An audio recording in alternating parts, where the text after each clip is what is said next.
ਅੱਜ ਮੈਂ ਤੁਹਾਡੇ ਚੈਨਲ ਤੇ ਅੱਜ ਪਹਿਲੀ ਵਾਰੀ ਇਹ ਗੱਲ ਦੱਸ ਰਿਹਾ ਜੀ। ਇਹ ਮੇਰਾ ਸਫ਼ਰ ਜ਼ਿੰਦਗੀ 'ਚ 2 ਵਾਰੀ ਤੋਂ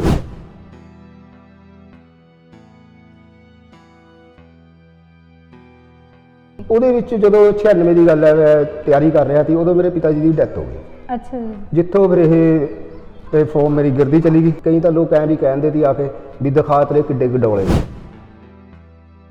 ਇੱਥੇ ਕੁਕੂਰਾਮ ਫਸਟ ਆ ਰਿਹਾ, ਉੱਥੇ ਦੂਜੀ ਤੀਜੀ ਪਲੇਸ ਤੇ ਆਉਣਾ ਸ਼ੁਰੂ ਹੋ ਗਿਆ। ਤਾਂ ਮੈਂ ਕਮੇਟੀ ਦੇ ਵਿੱਚ ਲੱਗਿਆ ਹੋਇਆ ਸੀ, ਕੱਚਾ ਮੁਲਾਜ਼ਮ, ਕੱਚਾ ਸਫਾਈ ਸੇਵਕ, ਤੇ ਉੱਥੇ ਇੱਕ ਨੌਕਰੀ ਛੁੱਟ ਗਈ ਮੇਰੀ। ਮੇਰੇ ਘਰ ਵਾਲੀ ਨੇ ਵੀ ਦੇਖੋ ਤੁਸੀਂ ਪੈਸੇ ਦੀ चिंता ना करो, देखो मैं कपड़े सीनी है, मैं हूँ दिन रात कपड़े सी के। लोगों की सुनी भी बहुत है की कुछ भी बोल क्या सारे दिन में इतना पैसा कमा रही है, क्या कर दी है, सारा कुकू के ऊपर लगा के एक मेडल ही तो मिलता है। अच्छा। और क्या है, अब ये है कि बच्चा है तो हम कुछ जोड़ें। फिर इन्हों को अपने थोड़े ਜਿਹੇ गहने पे होने लेडीज़ को ਤੁਹਾਨੂੰ पता थोड़ा ਬਹੁਤਾ ਹੁੰਦਾ ਕੰਨਾਂ 'ਚ ਨੱਕ 'ਚ ਜੋ ਵੀ ਇਹਨੇ ਵਿਚਾਰੀ ਨੇ ਉਹ ਰੱਖ ਕੇ ਤੇ ਮੈਂ ਵੀ ਇਹਨਾਂ ਦੇ ਵਿਸ਼ਵਾਸ ਦੇ ਉੱਪਰ ਅਟਲ ਰਿਹਾ ਤੇ ਮੈਂ ਖਰਾ ਉਤਰਿਆ ਤੇ ਮੈਂ ਵੀ ਇਹਨਾਂ ਨੂੰ 골ਡ ਲਿਆ ਕੇ ਦਿੱਤਾ। ਜਿਹੜਾ ਇੱਕ ਸਪੋਰਟਸਮੈਨ ਹੈ, ਅਸਲੀ ਸਪੋਰਟਸਮੈਨ, ਅਸਲੀ ਚੈਂਪੀਅਨ, ਉਹ ਕਦੇ ਨਹੀਂ ਮਰਦਾ, ਨਾ ਉਹ ਕਦੇ ਖਤਮ ਹੁੰਦਾ। ਹਾਲਾਤ ਉਹਨੂੰ ਦਬਾ ਸਕਦੇ ਨੇ ਪਰ ਉਹਨੂੰ ਖਤਮ ਨਹੀਂ ਕਰ ਸਕਦੇ। ਬਸ ਇੰਨੇ ਸਾਲ ਮਤਲਬ ਕਿ ਗੁੰਮਨਾਮ ਦੀ ਜ਼ਿੰਦਗੀ 'ਚ ਜਿਹੜੀ ਪ੍ਰੈਕਟਿਸ ਕਰੀ ਹੈ, ਮਤਲਬ ਕਿ ਲੋਕਾਂ ਵਾਸਤੇ ਤਾਂ ਐਂ ਦੀ ਵੀ ਕੁੱਕੂ ਰਾਮ ਤਾਂ ਘਰੇ ਬੈਠਾ ਤਾਂ ਖਤਮ ਹੋ ਗਿਆ, ਇਹਨੇ ਉੱਠਣਾ ਹੁਣ ਦੁਆਰੇ, ਪਰ ਕਿਸੇ ਨੂੰ ਕੀ ਪਤਾ ਦੀ ਕਿ ਤਿਆਰੀ ਅੰਦਰ ਘਰੇ ਚੱਲ ਰਹੀ ਹੈ। ਬਿਲਕੁਲ।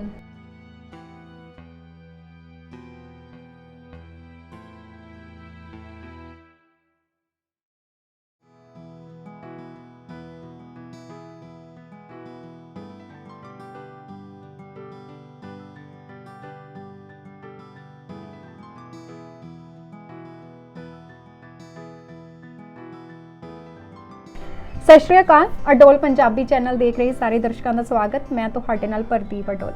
ਅੱਜ ਇੱਕ ਐਸੀ ਕਹਾਣੀ ਦੇ ਜ਼ਰੀਏ ਤੁਹਾਨੂੰ ਇੱਕ ਐਸੇ ਇਨਸਾਨ ਦੇ ਨਾਲ ਮਿਲਾਵਾਂਗੇ ਜਿਨ੍ਹਾਂ ਨੇ ਆਪਣੀ ਜ਼ਿੰਦਗੀ ਦੇ ਵਿੱਚ ਬਹੁਤ ਜ਼ਿਆਦਾ ਸੰਘਰਸ਼ ਕੀਤਾ। ਹਾਲਾਂਕਿ ਉਹਨਾਂ ਦੇ ਇਸ ਸੰਘਰਸ਼ ਨੂੰ ਸਫਲ ਕੀਤਾ ਉਹਨਾਂ ਦੀ ਧਰਮ ਪਤਨੀ ਨੇ, ਜਿਨ੍ਹਾਂ ਨੇ ਆਪਣੀ ਮਿਹਨਤ ਦੇ ਸਦਕਾ ਉਹਨਾਂ ਦਾ ਸਾਥ ਜ਼ਰੂਰ ਦਿੱਤਾ ਹੈ, ਬਹੁਤ ਜ਼ਿਆਦਾ ਉਹਨਾਂ ਤੇ ਮਿਹਨਤ ਕੀਤੀ ਹੈ। ਸੋ ਉਹਨਾਂ ਦੇ ਨਾਲ ਵੀ ਮਿਲਾਉਂਦੇ ਹਾਂ ਤੇ ਸਭ ਤੋਂ ਪਹਿਲਾਂ ਮੈਂ ਤੁਹਾਨੂੰ ਉਹਦਾ ਨਾਮ ਦੱਸ ਦਿੰਦੀ ਹਾਂ, ਕੁੱਕੂ ਰਾਮ ਨੇ, ਤੇ ਜਿਨ੍ਹਾਂ ਨੇ ਬੋਡੀ ਬਿਲਡਿੰਗ ਦੇ ਵਿੱਚ ਖੂਬ ਮੱਲਾਂ ਮਾਰੀਆਂ ਨੇ, ਪਰ ਜ਼ਿੰਦਗੀ ਦੇ ਵਿੱਚ ਅਜਿਹੇ ਪਲ ਵੀ ਦੇਖੇ ਨੇ ਜਿਨ੍ਹਾਂ ਨੇ ਉਸ ਨੂੰ ਇੱਥੇ ਤੱਕ ਆਉਣ ਦੇ ਲਈ ਮਜਬੂਰ ਵੀ ਕੀਤਾ, ਤੇ ਉਹ ਘਟਨਾਵਾਂ ਵੀ ਜਾਣਦੇ ਨੇ ਕਿ ਜਿਨ੍ਹਾਂ ਨੇ ਉਸ ਨੂੰ ਇਸ ਸੰਘਰਸ਼ ਦੇ ਰਸਤੇ ਵੱਲ ਤੋਰਿਆ। ਸੋ ਸਭ ਤੋਂ ਪਹਿਲਾਂ ਉਹਨਾਂ ਦਾ ਸਵਾਗਤ ਕਰਦੇ ਹਾਂ। ਸਤਿ ਸ਼੍ਰੀ ਅਕਾਲ ਕੁੱਕੂ ਰਾਮ ਜੀ। ਜੈ ਵਾਲਮੀਕੀ ਜੀ, ਜੈ ਭੀਮ ਜੀ। ਕੁੱਕੂ ਜੀ, ਮੈਂ ਤੁਹਾਡੇ ਤੋਂ ਜਾਣਨਾ ਚਾਹੁੰਦੀ ਹਾਂ ਕਿ ਤੁਹਾਡੇ ਇਸ ਸਫ਼ਰ ਦੀ ਸ਼ੁਰੂਆਤ ਕਿਵੇਂ ਹੁੰਦੀ ਹੈ, ਕਿਉਂਕਿ ਜ਼ਿੰਦਗੀ ਦੇ ਵਿੱਚ ਬਹੁਤ ਸਾਰੀਆਂ ਘਟਨਾਵਾਂ ਵਾਪਰਦੀਆਂ ਨੇ, ਹਨਾ, ਤੇ ਉਹ ਪਲ ਕੀ ਸੀਗੇ, ਉਹ ਸਫ਼ਰ ਕੀ ਸੀਗਾ ਕਿ ਕਿਵੇਂ ਤੁਸੀਂ ਇਸ ਸਫ਼ਰ ਦੇ ਰਾਹ ਤੁਰੇ? ਬਿਲਕੁਲ, ਇਹ ਸਫ਼ਰ ਨਾ ਮੇਰਾ ਤੁਹਾਨੂੰ ਮੈਂ ਜ਼ਿੰਦਗੀ 'ਚ ਦੱਸਾਂ, ਇਹ ਮੇਰਾ ਸਫ਼ਰ 2 ਵਾਰੀ ਤੁਰਿਆ। ਅੱਛਾ ਜੀ। ਇਹ ਅੱਜ ਮੈਂ ਤੁਹਾਡੇ ਚੈਨਲ ਤੇ ਅੱਜ ਪਹਿਲੀ ਵਾਰੀ ਇਹ ਗੱਲ ਦੱਸ ਰਿਹਾ ਜੀ। ਇਹ ਮੇਰਾ ਸਫ਼ਰ ਜ਼ਿੰਦਗੀ 'ਚ 2 ਵਾਰੀ ਤੁਰਿਆ ਜੀ। ਇੱਕ ਵਾਰੀ ਇਹ ਸਫ਼ਰ ਤੁਰਿਆ ਸੀ 1988 79 ਦੇ 99 ਦੇ ਵਿੱਚ, 2001 ਤੱਕ ਤੁਰਿਆ। ਹਾਂਜੀ। ਉਸ ਤੋਂ ਬਾਅਦ ਇਹ ਸਫ਼ਰ ਫਿਰ ਦੁਬਾਰੇ ਸ਼ੁਰੂ ਹੋਇਆ 2019 ਤੋਂ ਜੀ। ਪਹਿਲਾ ਸਫ਼ਰ ਜਾਣਨਾ ਚਾਹਾਂਗੇ। ਜੀ ਜੀ, ਪਹਿਲਾ ਸਫ਼ਰ ਮੇਰਾ ਇਦਾਂ ਹੋਇਆ ਕਿ ਮੈਂ ਜਦੋਂ ਮੈਂ ਜਵਾਨੀ 'ਚ ਪੈਰ ਰੱਖਿਆ, ਬਚਪਨੇ 'ਚੋਂ ਨਿਕਲ ਗਏ, ਹਾਂਜੀ, ਉਦੋਂ ਜੇ ਮੇਰੇ ਸਾਥੀ ਹੁੰਦੇ ਸੀ, ਉਹ ਸਾਡੇ ਇੱਥੇ ਪਹਿਲਾਂ, ਹੁਣ ਤਾਂ ਜਿਮ ਖੁੱਲ ਗਏ, ਪਹਿਲਾਂ ਜਿਮ ਨਹੀਂ ਹੁੰਦੇ ਸੀ, ਪਹਿਲਾਂ ਖਾੜੇ ਹੁੰਦੇ ਸੀ ਭਲਵਾਨਾਂ ਦੇ। ਹਾਂਜੀ। ਸਾਡੇ ਇੱਥੇ ਪਟਿਆਲੇ ਦੇ ਵਿੱਚ ਰੁਸਤਮੇ ਹਿੰਦ ਕੇਸਰ ਭਲਵਾਨ ਜੀ ਦਾ ਖਾੜਾ ਹੁੰਦਾ ਸੀ, ਤਾਂ ਉਹਦੇ 'ਚ ਸਾਡੇ ਮਹੱਲੇ ਦੇ ਮੁੰਡੇ ਜਿਹੜੇ ਜਾਂਦੇ ਹੁੰਦੇ ਸੀ, ਤਾਂ ਉਹ ਮੈਨੂੰ ਕਹਿੰਦੇ ਸੀ ਵੀ ਕੁੱਕੂ ਰਾਮ ਤੇਰਾ ਸਰੀਰ ਬਹੁਤ ਵਧੀਆ, ਤੂੰ ਭਲਵਾਨਾਂ ਵਰਗਾ, ਵੀ ਤੂੰ ਖਾੜੇ ਚੱਲਿਆ ਕਰ। ਮੈਂ ਛੋਟਾ ਹੁੰਦਾ ਤਾਂ ਜੀ ਬਚਪਨ 'ਚ, ਤੇ ਮੈਂ ਕਿਹਾ ਖਾੜੇ ਪਤਾ ਨਹੀਂ ਕੀ ਕਰਦਾ, ਘੁਲਦੇ ਹੋਣਗੇ। ਹਾਂਜੀ। ਤੇ ਜੀ ਮੈਂ ਉਹਨਾਂ ਨਾਲ ਖਾੜੇ ਚਲਾ ਗਿਆ। ਉੱਥੇ ਗਿਆ, ਉੱਥੇ ਜਾ ਕੇ ਵੇਟ ਟ੍ਰੇਨਿੰਗ ਕਰਦੇ ਸੀ ਉਹ ਮੁੰਡੇ ਉਸ ਟਾਈਮ ਦੇ ਵਿੱਚ, ਉਹਨਾਂ ਨਾਲ ਵੇਟ ਟ੍ਰੇਨਿੰਗ ਲੱਗ ਗਿਆ ਕਰਨ। ਉਹ ਵੇਟ ਟ੍ਰੇਨਿੰਗ ਕਰਦੇ ਕਰਦੇ ਮੈਨੂੰ ਇੱਕ ਕੰਪੀਟੀਸ਼ਨ ਮਿਲ ਗਿਆ 1988 ਦੇ ਵਿੱਚ, ਮਿਸਟਰ ਸੀਨੀਅਰ ਮਿਸਟਰ ਪੰਜਾਬ ਦਾ, ਜਿੱਥੋਂ ਇਹ ਸਫ਼ਰ ਸ਼ੁਰੂ ਹੋਇਆ। ਉਹ ਮੈਂ ਪਾਰਟੀਸਿਪੇਟ ਕਰਿਆ 1988 ਦੇ ਵਿੱਚ, ਤਾਂ ਮੇਰੀ 4th ਪਲੇਸ ਲੱਗੀ ਜੀ। ਤਾਂ ਉੱਥੋਂ ਇਹ ਰਸਤਾ ਖੁੱਲਿਆ। ਫਿਰ 99 ਦੇ ਵਿੱਚ ਮੈਂ ਜਾ ਕੇ ਸਿਲਵਰ ਮੈਡਲ ਲਿੱਤਾ ਜੀ, ਸੀਨੀਅਰ ਪੰਜਾਬ ਦਾ, ਤੇ ਉੱਥੋਂ ਫਿਰ ਮੈਡਲਾਂ ਦਾ ਮੈਨੂੰ ਲਾਲਚ ਸ਼ੁਰੂ ਹੋਇਆ। ਉੱਥੋਂ ਇਹ ਸਿਲਸਿਲਾ ਚੱਲਦਾ ਗਿਆ ਜੀ।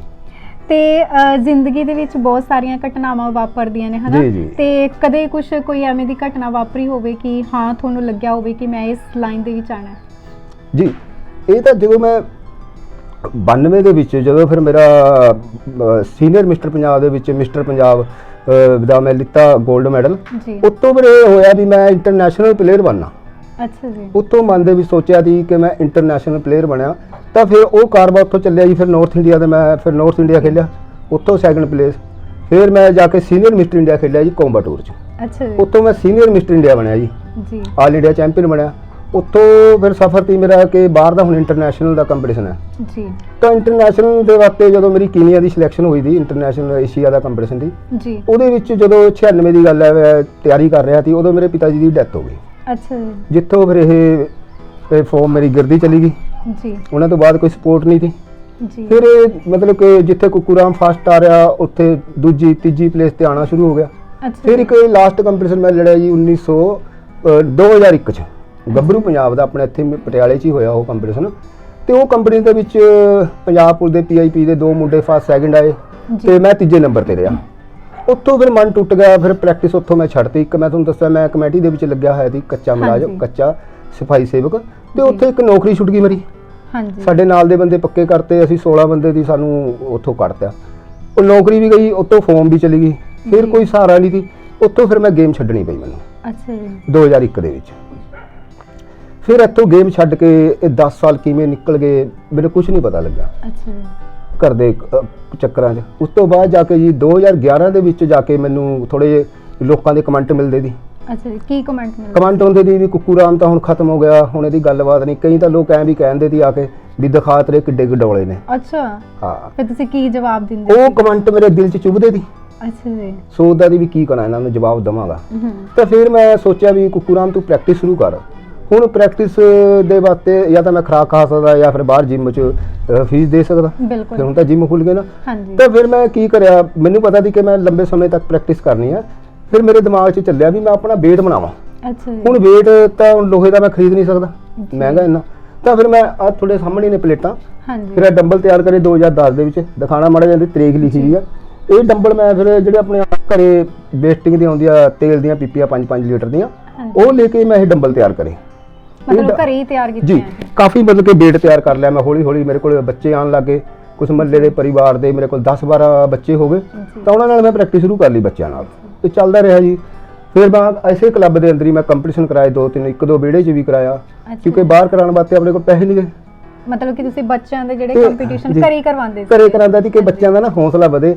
ਉਹਨਾਂ 'ਚ ਮੈਂ ਆਪਣੇ ਸੁਪਨੇ ਦੇਖੇ ਬਹੁਤ, ਵੀ ਜਿੱਥੇ ਮੈਂ ਨਹੀਂ ਪਹੁੰਚ ਸਕਿਆ ਤਾਂ ਮੈਂ ਹੁਣ ਮੇਰੇ ਕੋਲ ਬੱਚੇ ਹੈਗੇ ਤਾਂ ਮੈਂ ਇਹਨਾਂ ਨੂੰ ਉੱਥੇ ਪਹੁੰਚਾਉਣਾ, ਉਹ ਚੈਂਪੀਅਨ ਇਹਨਾਂ ਨੂੰ ਬਣਾਉਣਾ। ਮਤਲਬ ਕਿ ਆਪਣੇ ਸੁਪਨੇ ਤੁਸੀਂ ਬੱਚਿਆਂ ਦੇ ਬਿਲਕੁਲ ਬਿਲਕੁਲ। ਹਾਂ, ਬੱਚਿਆਂ ਦੇ ਸੁਪਨੇ ਦੇਖਣ ਲੱਗ ਗਿਆ। ਤੇ ਇੱਕ ਮੈਂ ਤੁਹਾਨੂੰ ਦੱਸਾਂ ਕਿ ਮੇਰਾ ਤਾਂ ਖੁਦ ਦਾ ਕੋਈ ਬੱਚਾ ਹੈ ਨਹੀਂ। ਤਾਂ ਜਿਹੜੇ ਮੇਰੇ ਕੋਲ ਬੱਚੇ ਆ, ਤੁਸੀਂ ਉਹ ਸਾਰੇ ਹੀ ਮੇਰੇ ਹੁਣ ਬੱਚੇ ਨੇ। ਮੈਂ ਕਦੇ ਇਸ ਗੱਲ ਨੂੰ ਉਹ ਨਹੀਂ ਕਰਦਾ। ਤੇ ਜਦੋਂ ਬੱਚੇ ਜੂਜੂ ਬੜੇ ਹੋ ਰਹੇ ਨੇ, ਇਹਦੇ ਵਿੱਚ ਸਾਡੇ ਨਿਕਲ ਗਏ 2018 ਆ ਗਿਆ। 2018 ਦੇ ਵਿੱਚ ਮੈਂ ਸੋਚਿਆ ਵੀ ਮੁੰਡੇ ਬੱਚੇ ਹੁਣ ਜਵਾਨ ਹੋ ਗਏ ਨੇ, ਵੀ ਕਿਉਂ ਨਾ ਹੁਣ ਇਹਨਾਂ ਨੂੰ ਵੱਡੇ ਕੰਪੀਟੀਸ਼ਨਾਂ 'ਚ ਲੈ ਕੇ ਜਾਵਾਂ, ਇਹਨਾਂ ਦੇ ਅੱਗੇ ਵੱਡੇ ਰਾਹ ਖੋਲਾਂ ਤਾਂ ਕਿ ਅੱਗੇ ਚੈਂਪੀਅਨ ਬਣਨੇ। ਫਿਰ ਮੈਂ ਆਪ ਇੱਕ ਕੰਪੀਟੀਸ਼ਨ ਕਰਾਇਆ ਮਿਸਟਰ ਪੰਜਾਬ ਦਾ। ਉਹਦੇ ਵਿੱਚ ਮੇਰੇ ਬੱਚਿਆਂ ਨੇ ਸਾਰਿਆਂ ਨੇ ਪਾਰਟਿਸਿਪੇਟ ਕਰਿਆ। ਉਹਦੇ ਵਿੱਚ ਅਸੀਂ ਮੈਡਲ ਵੀ ਲੈ ਲਏ। ਉਹਦੇ ਵਿੱਚ ਸਾਨੂੰ 3-4-5 ਮੈਡਲ ਮਿਲ ਗਏ। ਅਸੀਂ ਬਹੁਤ ਖੁਸ਼ ਵੀ ਚਲੋ ਹੁਣ ਅਗਲਾ ਟਾਰਗੇਟ ਦੇਖਦੇ ਹਾਂ ਵੀ ਇਹ ਟਾਰਗੇਟ ਪੂਰਾ ਹੋ ਗਿਆ ਮਿਸਟਰ ਪੰਜਾਬ ਦਾ। ਤਾਂ ਉਹਦੇ ਵਿੱਚ ਕੀ ਹੋਇਆ, ਕੁਝ ਬੱਚੇ ਇੱਥੋਂ ਮੇਰੇ ਕੋਲੋਂ ਭੱਜ ਗਏ। ਅੱਛਾ ਜੀ। ਹਾਂ, ਮੈਨੂੰ ਛੱਡ ਗਏ ਉਹ। ਤੇ ਉਹ ਬੜਾ ਦਿਲ ਨੂੰ ਦੁੱਖ ਹੋਇਆ ਵੀ ਯਾਰ ਇਹ ਬੱਚਿਆਂ ਨੂੰ ਤਾਂ ਮੈਂ ਚੈਂਪੀਅਨ ਬਣਾਉਣਾ ਸੀ ਤੇ ਹੁਣ ਉਹ ਸਭ ਕਿ ਅੱਧ ਵਿਚਾਲੇ ਛੱਡ ਗਏ। ਹਾਂ, ਉਹ ਸੁਪਨਾ ਟੁੱਟ ਗਿਆ। ਹਾਂਜੀ। ਫਿਰ ਟੋਡੀ ਆਂਟੀ ਨੇ ਮੇਰੇ ਘਰ ਵਾਲੀ ਨੇ ਕਿਹਾ ਵੀ ਨਹੀਂ ਕੁਕੂਰਾਮ ਤੂੰ ਇਦਾਂ ਹਾਰ ਨਹੀਂ ਸਕਦਾ, ਵੀ ਦੇਖ ਤੂੰ ਆਪ ਮਿਹਨਤ ਕਰ। ਹੁਣ ਬੱਚੇ 1-2 ਤੇਰੇ ਕੋਲੇ ਹੈਗੇ ਨੇ, ਇਹ ਨਹੀਂ ਭੱਜਦੇ, ਤੂੰ ਇਹਨਾਂ ਨਾਲ ਹੀ ਪ੍ਰੈਕਟਿਸ ਸ਼ੁਰੂ ਕਰ। ਹੁਣ ਆਪਦੇ ਵਾਸਤੇ ਸ਼ੁਰੂ ਕਰ ਪ੍ਰੈਕਟਿਸ। ਆਪ ਜਿਹੜੇ ਸੁਪਨੇ ਉਹਨਾਂ 'ਚ ਸੀ ਆਪ ਉਹ ਪੂਰੇ ਕਰ। ਚਲੋ ਠੀਕ ਹੈ ਜੀ। ਉੱਥੇ ਮੇਰੇ ਘਰ ਵਾਲੀ ਦਾ ਮੈਨੂੰ ਸਾਥ ਮਿਲਿਆ। ਫਿਰ ਅਸੀਂ 2 ਬੱਚੇ ਲੈ ਕੇ, ਸ਼ੁਭਮ ਤੇ ਇੱਕ ਮਨੀਸ਼ ਆ ਮੁੰਡਾ ਤੇ ਇੱਕ ਸੰਜੇ, ਇਹਨਾਂ ਨਾਲ ਚਲੋ ਜੀ ਮੈਂ ਸ਼ੁਰੂ ਕਰ ਲਈ। ਫਿਰ ਅਸੀਂ ਪ੍ਰੈਕਟਿਸ ਸ਼ੁਰੂ ਕਰੀ 2019 ਚ। ਤਾਂ ਫਿਰ ਇਹਨਾਂ ਨੇ ਵੀ ਮੇਰੇ ਤੇ ਜ਼ੋਰ ਲਾਇਆ ਵੀ ਉਸਤਾਦ ਜੀ ਹੁਣ ਤੁਹਾਡੇ ਤੇ ਜ਼ੋਰ ਲਾਉਣਾ ਸੀ ਪੂਰਾ। ਤਾਂ 2019 ਤੋਂ ਫਿਰ 2020 ਜਦੋਂ ਸ਼ੁਰੂ ਹੋਇਆ ਤਾਂ ਮੈਨੂੰ ਇੱਕ ਕੰਪੀਟੀਸ਼ਨ ਮਿਲ ਗਿਆ ਜਿਹਦੇ ਵਿੱਚ ਮੈਂ ਮਿਸਟਰ ਪੰਜਾਬ ਦੀ ਧੂਰੀ ਸੀਨੀਅਰ, ਉਹ 'ਚ ਮੈਂ ਮਾਸਟਰ ਕੈਟਾਗਰੀ ਦੇ ਵਿੱਚ ਫਿਰ ਮੈਂ 3ਜੇ ਨੰਬਰ ਤੇ ਆ ਗਿਆ। ਜਦੋਂ ਮੈਂ 3ਜੇ ਨੰਬਰ ਤੇ ਆਇਆ ਤੇ ਇੱਕ ਹੌਸਲਾ, ਵਿਸ਼ਵਾਸ ਬਣ ਗਿਆ ਦੁਬਾਰਾ ਹੌਸਲਾ ਵੀ ਹਾਂ ਵੀ ਮਤਲਬ ਕਿ ਹਲੇ ਖਤਮ ਨਹੀਂ ਹੋਇਆ, ਹਲੇ ਮੈਂ ਕਰ ਸਕਦਾ, ਕਿ ਮੈਨੂੰ ਹਲੇ ਮਿਹਨਤ ਦੀ ਲੋੜ ਹੈ ਥੋੜੀ। ਬਿਲਕੁਲ। ਤਾਂ ਉੱਤੋਂ ਫਿਰ ਮਿਹਨਤ ਸਟਾਰਟ ਕਰਦੇ ਹੋਇਆ ਫਿਰ ਮੇਰੇ ਕੰਪੀਟੀਸ਼ਨ ਅੱਗੇ ਚੱਲਦੇ ਰਹੇ। ਹਾਂਜੀ। ਫਿਰ ਮੈਨੂੰ ਮਿਸਟਰ ਇੰਡੀਆ ਦਾ ਕੰਪੀਟੀਸ਼ਨ ਮਿਲਿਆ, ਉਹ ਕੰਪਲੀਟ ਕਰਿਆ। ਫਿਰ ਨਾਰਥ ਇੰਡੀਆ ਮਿਲਿਆ, ਫਿਰ ਏਸ਼ੀਆ ਖੇਲਿਆ ਜੀ। ਤੇ ਇਹ ਸਾਰੇ ਕੰਪੀਟੀਸ਼ਨ ਖੇਲਦੇ ਹੋਏ ਮੇਰਾ ਇੱਕ ਕੰਪੀਟੀਸ਼ਨ ਆ ਗਿਆ ਜੀ ਮਿਸਟਰ ਯੂਨੀਵਰਸ ਦਾ। ਉਹਦੇ ਵਿੱਚ ਮੈਨੂੰ ਬਹੁਤ ਪੈਸਾ ਚਾਹੀਦਾ ਸੀ, ਬਹੁਤ ਮੈਨੂੰ ਖੁਰਾਕ ਚਾਹੀਦੀ ਸੀ। ਤਾਂ ਉਹ ਕੰਪੀਟੀਸ਼ਨ ਲੜਨਾ ਮੇਰੇ ਵਾਸਤੇ ਨਾਮੁਮਕਿਨ ਸੀ। ਜੀ ਮਿਸਟਰ ਯੂਨੀਵਰਸ। ਇਹ 2022 ਦੇ ਅਪ੍ਰੈਲ ਦੇ ਵਿੱਚ ਇਹ ਕੰਪੀਟੀਸ਼ਨ ਹੋਇਆ ਸੀ ਮਹਾਰਾਸ਼ਟਰ ਪੂਨਾ ਦੇ ਵਿੱਚ ਪਾਲੀਵਾੜੀ ਸਟੇਡੀਅਮ 'ਚ ਜੀ। ਉਹ ਕੰਪੀਟੀਸ਼ਨ ਵੀ ਮੇਰੇ ਵਾਸਤੇ ਲੜਨਾ ਬਹੁਤ ਮੁਸ਼ਕਲ ਸੀ। ਤੇ ਫਿਰ ਇਹ ਤੁਹਾਡੀ ਆਂਟੀ ਨੇ ਕਿਹਾ ਵੀ ਮੇਰੇ ਘਰ ਵਾਲੀ ਨੇ ਵੀ ਦੇਖੋ ਤੁਸੀਂ ਪੈਸੇ ਦੀ ਚਿੰਤਾ ਨਾ ਕਰੋ, ਡੈਡ ਦੀ ਚਿੰਤਾ ਨਾ ਕਰੋ, ਉਹਦਾ ਇੰਤਜ਼ਾਮ ਮੈਂ ਖੁਦ ਕਰਾਂਗੀ। ਅੱਛਾ ਜੀ। ਦੇਖੋ ਮੈਂ ਕੱਪੜੇ ਸਿੰਨੀ ਆ, ਮੈਂ ਹੁਣ ਦਿਨ ਰਾਤ ਕੱਪੜੇ ਸੀ ਕੇ ਮਤਲਬ ਕਿ ਤੁਹਾਨੂੰ ਕਾਮਯਾਬ ਕਰਨ ਦੇ ਪਿੱਛੇ ਉਹਦਾ ਹੱਥ ਬਹੁਤ ਬਿਲਕੁਲ ਜ਼ਰੂਰੀ ਬਿਲਕੁਲ ਹੈ। ਵੀ ਤੁਹਾਡੀ ਡੈਡ ਦਾ ਇੰਤਜ਼ਾਮ ਮੇਰੀ ਜ਼ਿੰਮੇਵਾਰੀ ਹੈ। ਉੱਤੋਂ ਫਿਰ ਮੈਂ ਆਪਣਾ ਖੇਲਿਆ ਜੀ। ਫਿਰ ਮੈਂ ਮਿਸਟਰ ਯੂਨੀਵਰਸ ਦੇ ਵਿੱਚ ਮੈਂ 5ਵੇਂ ਨੰਬਰ ਤੇ ਆਇਆ ਵਰਲਡ ਦੇ। ਤਾਂ ਉੱਥੇ ਮੈਂ ਬੜਾ ਖੁਸ਼ ਹੋਇਆ ਵੀ ਯੂਨੀਵਰਸ 'ਚ ਆ ਗਿਆ, ਵਧੀਆ ਹੋ ਗਿਆ। ਫਿਰ ਮੇਰੇ ਕੋਲ ਇਹ ਵਰਲਡ ਦਾ ਕੰਪੀਟੀਸ਼ਨ ਆ ਗਿਆ ਜੀ। ਕਿਉਂਕਿ ਹੁਣ ਜਿਹੜਾ ਯੂਨੀਵਰਸ ਖੇਲ ਕੇ ਹਟਾ ਉੱਥੇ ਹੀ ਸਾਡੇ ਉੱਪਰ ਕਾਫੀ ਖਰਚਾ ਆ ਗਿਆ ਜੀ। ਉਹਦਾ ਹੀ ਖਰਚਾ ਨਹੀਂ ਹਲੇ ਉਤਰ ਰਿਹਾ ਤੇ ਇਹ ਕੰਪੀਟੀਸ਼ਨ। ਹੁਣ ਇਹ ਕੰਪੀਟੀਸ਼ਨ ਦੇ ਵਿੱਚ ਵੀ ਅਸੀਂ ਜੀ ਪੂਰੀ ਤਿਆਰੀ ਕਰੀ, ਆਪਣਾ ਜਿੰਨਾ ਜ਼ੋਰ ਤਾਂ ਉਹਨਾਂ ਲਾਤਿਆ। ਜਦੋਂ ਲਾਸਟ ਟਾਈਮ ਆਇਆ ਕੰਪੀਟੀਸ਼ਨ ਆ ਗਿਆ ਨੇੜੇ, ਹੁਣ ਅਸੀਂ ਬਾਹਰ ਜਾਣਾ, ਤਾਂ ਸਾਡੇ ਕੋਲ ਬਾਹਰ ਜਾਣ ਵਾਸਤੇ ਪੈਸੇ ਨਹੀਂ। ਅੱਛਾ ਜੀ। ਹਾਂਜੀ। ਫਿਰ ਕਿਵੇਂ ਸਾਰਾ ਅਰੇਂਜਮੈਂਟ? ਜੀ ਸਾਰੇ ਜਦੋਂ ਬਾਹਰ ਜਾਣ ਵਾਸਤੇ ਪੈਸੇ ਨਹੀਂ ਹੈਗੇ, ਹੁਣ ਤਿਆਰੀ ਤਾਂ ਹੋ ਗਈ ਜੀ, ਦਿਨ ਵੀ ਘਟ ਗਏ, ਬਿਲਕੁਲ ਘੱਟ ਰਹਿ ਗਏ।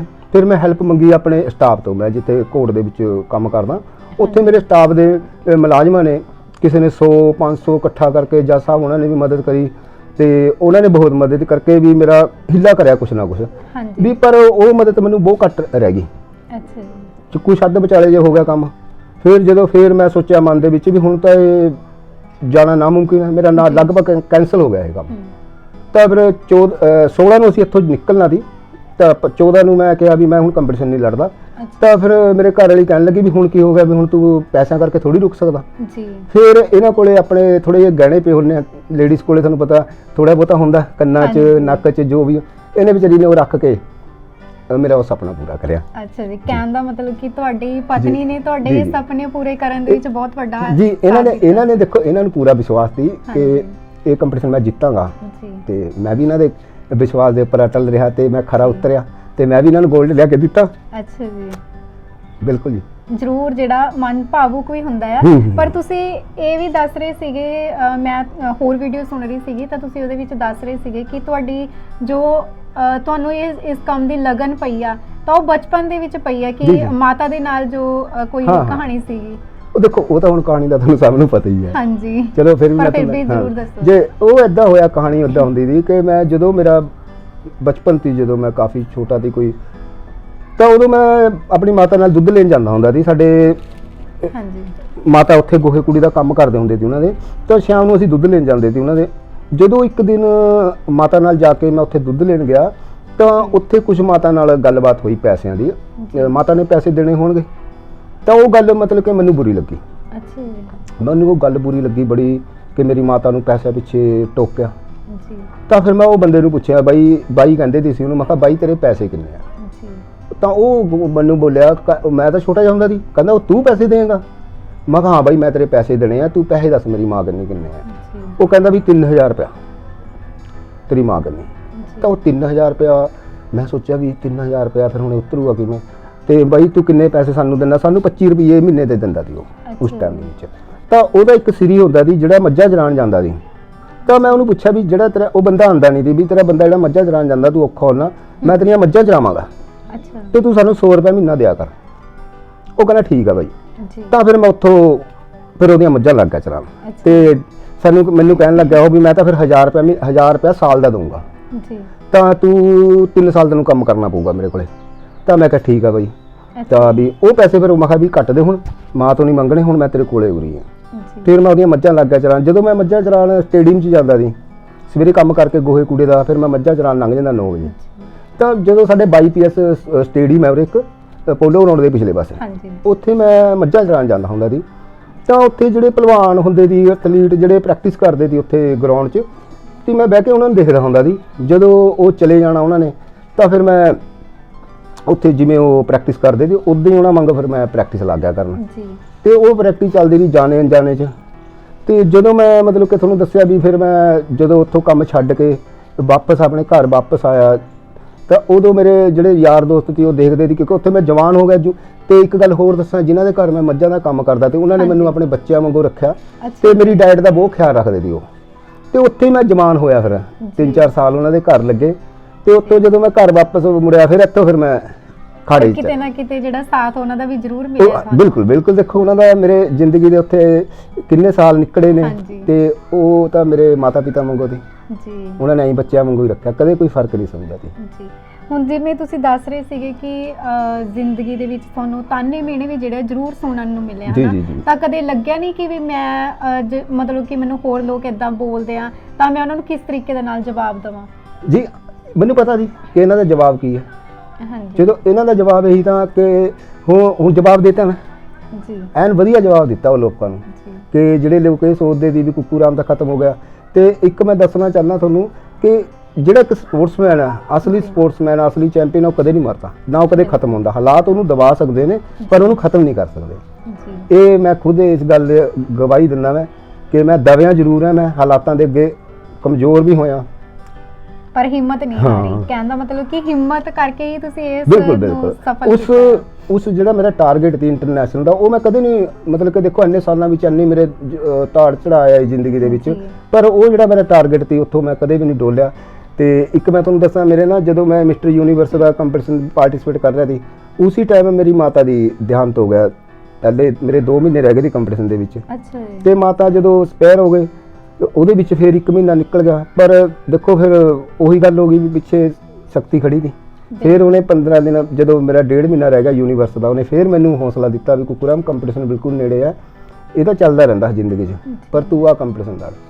ਫਿਰ ਉੱਥੋਂ ਵੀ ਨਿਕਲ ਕੇ ਉਹ ਕੰਪੀਟੀਸ਼ਨ ਕੰਪਲੀਟ ਕਰਿਆ ਜੀ। ਬਿਲਕੁਲ, ਜਿਹੜੀ ਆ ਮਿਹਨਤ ਤੁਹਾਡੀ ਸਫਲ ਹੋਈ ਆ। ਜੀ ਜੀ। ਤੇ ਤੁਸੀਂ ਖੁਦ ਦੱਸ ਰਹੇ ਹੋ ਕਿ ਤੁਸੀਂ ਕੋਰਟ ਦੇ ਵਿੱਚ ਕੰਮ ਕਰਦੇ ਹੋ ਹਨਾ, ਜੀ, ਜੀ। ਹਾਲਾਂਕਿ ਤੁਹਾਡੀ ਜਿਹੜੀ ਤਨਖਾਹ ਵੀ ਘੱਟ ਹੈ ਤੇ ਘਰ ਦਾ ਗੁਜ਼ਾਰਾ ਵੀ ਚਲਾਉਣਾ ਹੁੰਦਾ ਆ, ਪਰ ਫਿਰ ਆਪਣੇ ਆਪ ਦੀ ਡਾਈਟ ਜਾਂ ਫਿਰ ਆਪਣੇ ਮਤਲਬ ਕਿ ਜੋ ਤੁਹਾਡਾ ਡ੍ਰੀਮ ਹੈ ਉਹਦੇ ਲਈ ਵੀ ਸਮਾਂ ਕੱਢਣਾ ਹੈ ਹਨਾ, ਪ੍ਰੈਕਟਿਸ ਵੀ ਕਰਨੀ ਆ, ਤਾਂ ਕਿਵੇਂ ਮਤਲਬ ਕਿ ਆਪ ਸਾਰੀਆਂ ਚੀਜ਼ਾਂ ਨੂੰ ਮੈਨੇਜ ਕਰਦੇ ਹੋ? ਜੀ ਜੀ।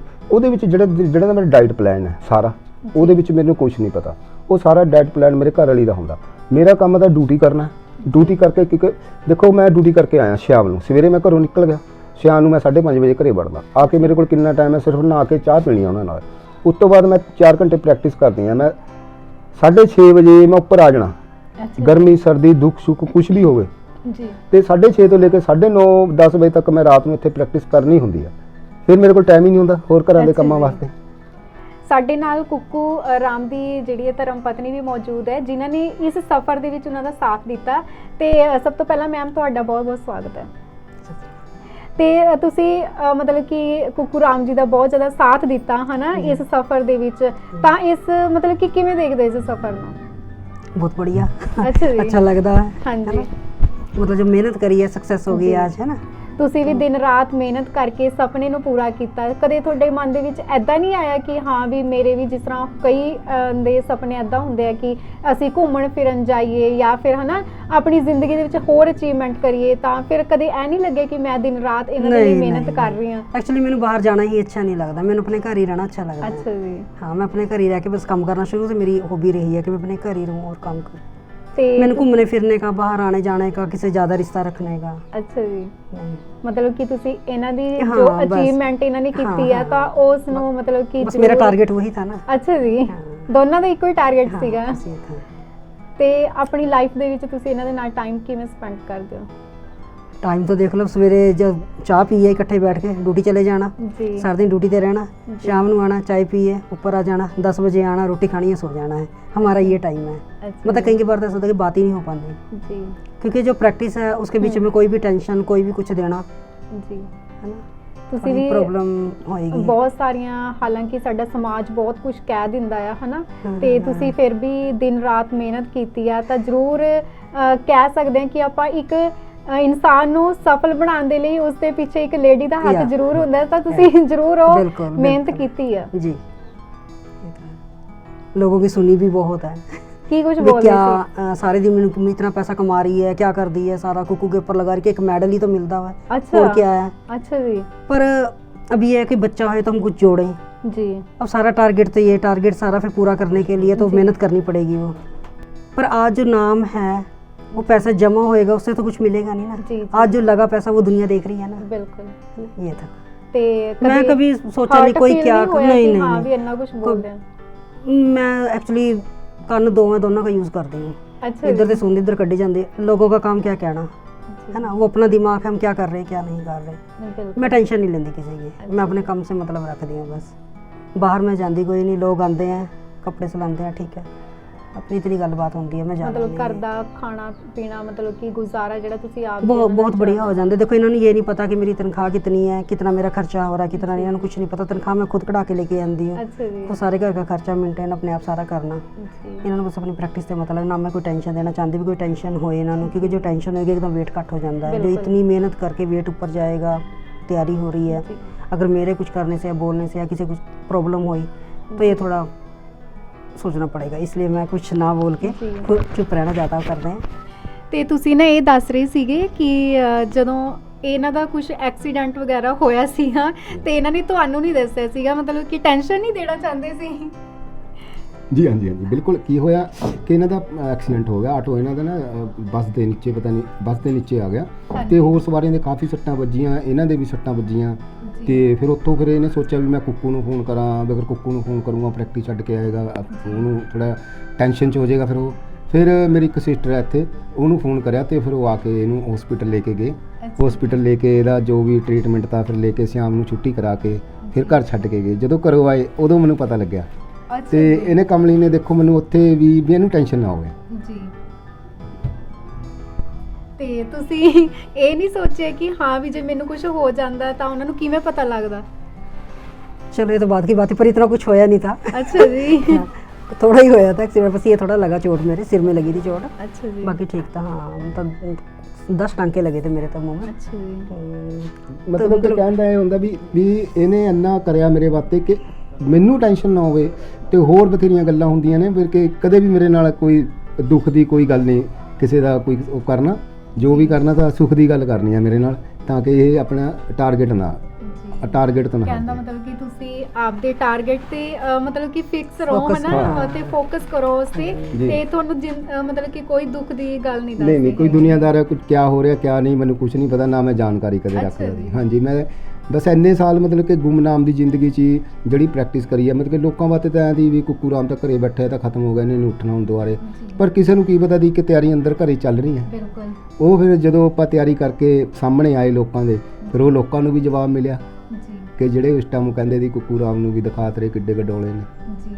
ਅੱਜ ਉਹ ਲੋਕ ਤਾਰੀਫ ਜ਼ਰੂਰ ਕਰਦੇ ਹੋਣ। ਕਰਦੇ ਹੋਣਗੇ ਜੀ। पीछे थे, सामने तो नहीं आए। ਬਿਲਕੁਲ।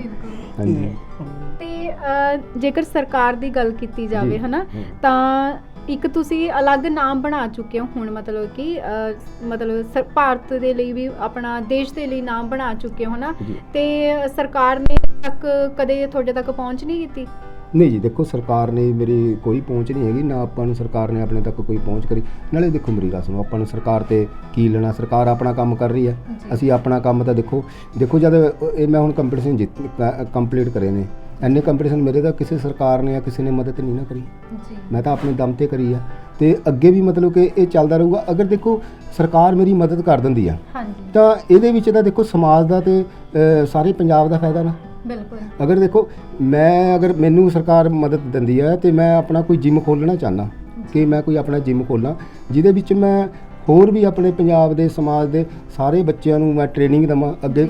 ਹੋਰ ਅੱਜ 1 ਮੈਡਲ ਆਇਆ, ਕੱਲ੍ਹ ਨੂੰ ਪੰਜਾਬ ਦੇ ਅੰਦਰ ਮੈਂ ਕਹਿੰਦਾ 100 ਮੈਡਲ ਆਉਣ। ਬਿਲਕੁਲ। ਇੱਦਾਂ ਹੋਊਗਾ ਨਾ ਜੇ ਮੈਂ ਕਾਮਯਾਬ ਹੋਊਂਗਾ ਤਾਂ ਦੇਖੋ ਜੇ ਅਗਰ ਮੈਂ ਕਾਮਯਾਬ ਹੋਣਾ, ਮੇਰਾ ਜਿਮ ਬਣ ਜਾਂਦਾ, ਉਹਦੇ ਵਿੱਚ ਮੈਂ ਉਹ ਲੋਕਾਂ ਨੂੰ ਟ੍ਰੇਨਿੰਗ ਦੇਵਾਂਗਾ ਜਿਹੜੇ ਕੁੱਕੂ ਰਾਮ ਵਰਗੇ ਨੇ, ਜਿਹੜੇ ਕਿ ਕੋਈ ਫੀਸ ਨਹੀਂ ਭਰ ਸਕਦੇ ਜਾਂ ਕੋਈ ਡਾਈਟ ਦਾ ਇੰਤਜ਼ਾਮ ਨਹੀਂ ਕਰ ਸਕਦੇ। ਜੇ ਅਗਰ ਮੈਂ ਇੰਨੇ ਜੋਗਾ ਹੋਇਆ ਤਾਂ ਮੈਂ ਉਹਨਾਂ ਦੀ ਡਾਈਟ ਦਾ ਵੀ ਇੰਤਜ਼ਾਮ ਕਰਾਂਗਾ। ਤੇ ਉਹ ਲੋਕਾਂ ਨੂੰ ਮੈਂ ਜਿਹੜੇ ਗਰੀਬ ਲੋਕ ਦਬੇ ਹੋਏ ਨੇ ਪਲੇਅਰ, ਉਹਨਾਂ ਨੂੰ ਜੋ ਕੁਝ ਬਣਨਾ ਜੀ ਚਾਹੁੰਦੇ ਨੇ, ਅਗਰ ਕੋਈ ਜੋ ਵੀ ਬਣਨਾ ਚਾਹੁੰਦਾ ਉਹਨਾਂ ਦੀ ਪੂਰੀ ਸਪੋਰਟ ਕਰਾਂਗਾ ਆਪਣੀ ਲਾਈਫ 'ਚ, ਕਿਉਂਕਿ ਦੇਖੋ ਮੇਰਾ ਖੁਦ ਦਾ ਤਾਂ ਕੋਈ ਬੱਚਾ ਹੈ ਨਹੀਂ, ਤਾਂ ਮੈਂ ਤਾਂ ਫਿਰ ਸੇਵਾ ਹੀ ਕਰਨੀ ਹੈ ਨਾ ਸਮਾਜ ਦੀ। ਤੇ ਤੁਸੀਂ ਸਾਰੇ ਮੇਰੇ ਬੱਚੇ ਹੋ, ਕੋਈ ਵੀ ਬੰਦਾ ਕਿਸੇ ਵੀ ਟਾਈਮ ਮੇਰੇ ਕੋਲੇ ਆ ਸਕਦਾ। ਤੇ ਜੇਕਰ ਜਾਂਦੇ ਹੋਏ ਇਹ ਗੱਲ ਕੀਤੀ ਜਾਵੇ ਕਿ ਅੱਜ ਕੱਲ ਜਿਹੜੀ ਨੌਜਵਾਨ ਪੀੜ੍ਹੀ ਆ ਹਨਾ, ਆਪਾਂ ਕਹਿ ਦਿੰਦੇ ਕਿ ਨਸ਼ਿਆਂ ਦੇ ਵੱਲ ਤੁਰੀ ਹੋਈ ਆ, ਮਤਲਬ ਕਿ ਡਰੱਗਸ ਲੈਂਦੇ ਆ ਹਨਾ, ਤੇ ਉਹਨਾਂ ਦੇ ਵਿੱਚੋਂ ਤੁਸੀਂ ਜੋ ਮਤਲਬ ਕਿ ਉਸ ਚੀਜ਼ ਨੂੰ ਵੀ ਕਿਵੇਂ ਦੇਖਦੇ ਹੋ ਤੇ ਉਹਨਾਂ